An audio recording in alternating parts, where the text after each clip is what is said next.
যে রাফিজি আবু বকর রাদিয়াল্লাহু আনহুকে মানে না, ওমর রাদিয়াল্লাহু আনহুকে মানে না, উসমান রাদিয়াল্লাহু আনহুকে মানে না, আয়েশা রাদিয়াল্লাহু আনহা, হাফসা রাদিয়াল্লাহু আনহাকে মানে না, সাহাবীদের প্রতি যাদের শ্রদ্ধা নেই, কোরআনের প্রতি যাদের পূর্ণ বিশ্বাস নেই, সে কখনোই মুসলিম হতে পারে না।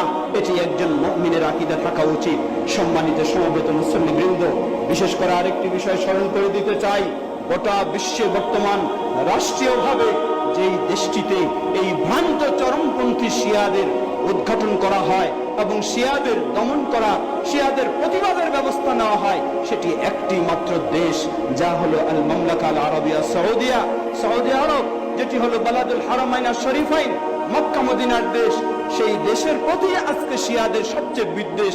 কারণ কিছুদিন আগেই ইউটিউবে সেটি ছড়িয়ে রয়েছে, এক বড় শিয়াদের আলেম, তার বক্তব্য হলো, তিনি বলছেন যে আমাদের এই সংগ্রাম চলতেই থাকবে, আমাদের এই যুদ্ধ চলতেই থাকবে যতক্ষণ না ওই মক্কা মদিনার আজানে আশহাদু আন্না আলিয়া ওয়ালিউল্লাহ এই আওয়াজ যতক্ষণ না মক্কা মদিনার আওয়াজে শোনা যাবে, ততক্ষণ পর্যন্ত আমাদের জিহাদ চলতেই থাকবে। লা হাওলা ওয়ালা কুওয়াতা ইল্লা বিল্লাহ। এটাই যদি তাদের জিহাদ, এটাই যদি তাদের ইসলাম, এটাই যদি হয় তাদের মক্কা মদিনা ও মক্কা মদিনার দেশ সৌদি আরবের সাথে বিরোধিতার মূল বিষয়, তাহলে বুঝার অপেক্ষা রাখে না।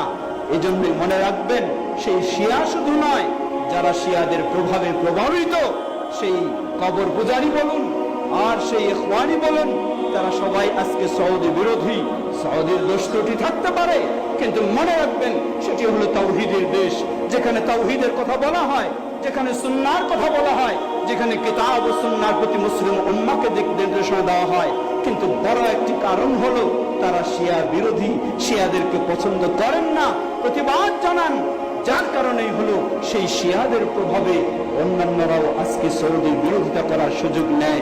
আপনি একজন যদি মুসলিম হন, যদি আপনি তাওহীদপন্থী হন, যদি আপনি কিতাব সুন্নাহর অনুসারী হন, তাহলে কখনো শিয়াদের চিন্তায় আপনি কখনো প্রভাবিত হতে পারেন না।